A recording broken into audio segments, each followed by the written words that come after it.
Hello, everyone, and welcome to King's Kitchen once again. I am Chef Sylvia Darcy, and it is always my pleasure to cook along with you. Today, we are going on a culinary journey to the Manyu division of Cameroon, and we are going to be cooking the traditional dish of the Manyu people, water fufu and ero. We can never go wrong with that when it comes to fufu and ero in a Cameroonian home. So let's get cooking. To make water fufu and ero, we are going to need the following ingredients. In the beginning, I had mentioned that I will be using water fufu for this recipe, but I realized that I didn't have any at home, so I'll be substituting that with Garri.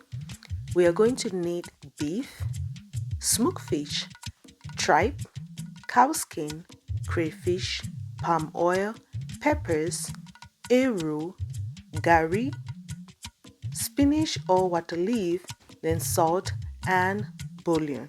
In the pot, I have the cow skin, the beef, the tripe, and the smoked fish that I had cooked a previous day with just salt and bouillon. Once it comes to a boil, I'm going to add the spinach, then give it a good mix. At this stage, it is important not to cover the pot because what that does, it causes the spinach to overcook and then it will lose its green pigment.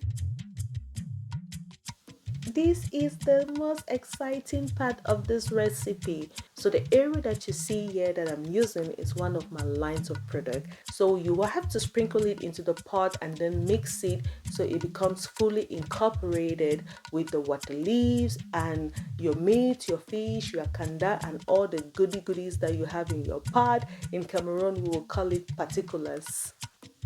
After adding the area in the pot, the next thing you want to do is to allow it to cook on low heat while constantly stirring it so it doesn't get burned. So you also want to be mindful of the quantity of water that is in the pot so it's not too watery and it's not too dry, but it's just enough to keep it moist and juicy. So once the arrow begins to get soft, I'll proceed to add the crayfish. I will adjust the salt and maggi if I need to, then add my pepper and then add my palm oil. So I will mix it, give my pot a good mix so everything can become incorporated, and then I'll allow it to cook until it gets done.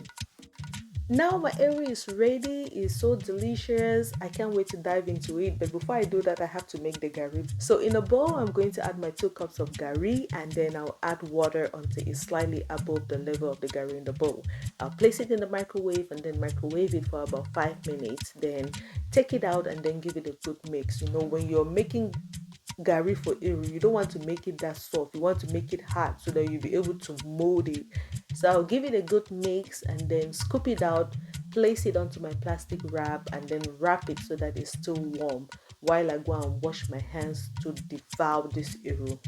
Hey, finger licking, I can't wait to dive into it. Oh my.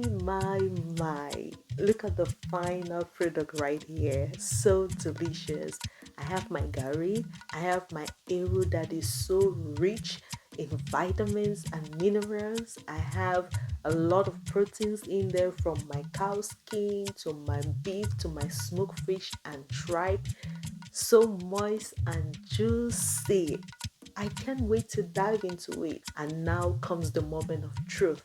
I wash my hands. I'm going to dive by scooping my fufu, mold it in my hands, and then grab some deliciousness from the ero.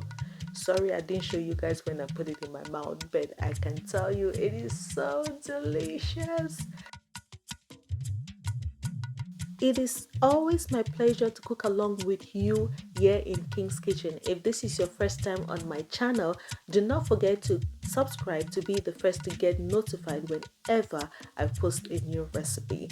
For the complete recipe on how to make Garri and ero, I have included the link to my website in the description box. I have also included the address of AFRIK International Foods where you can get my products if you are in the DMV area. Until next time, still blessed, have a happy holiday, and I look forward cooking along with you in your homes with my products. Bye bye.